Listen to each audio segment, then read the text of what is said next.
So first is, ito po yung maingay.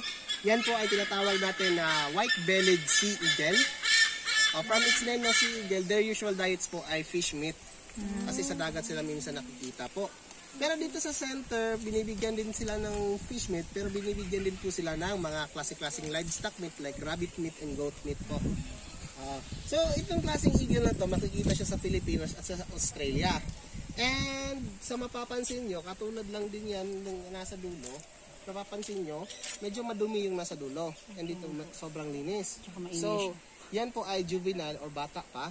And once na fully mature na siya, ito na yung kulay niya.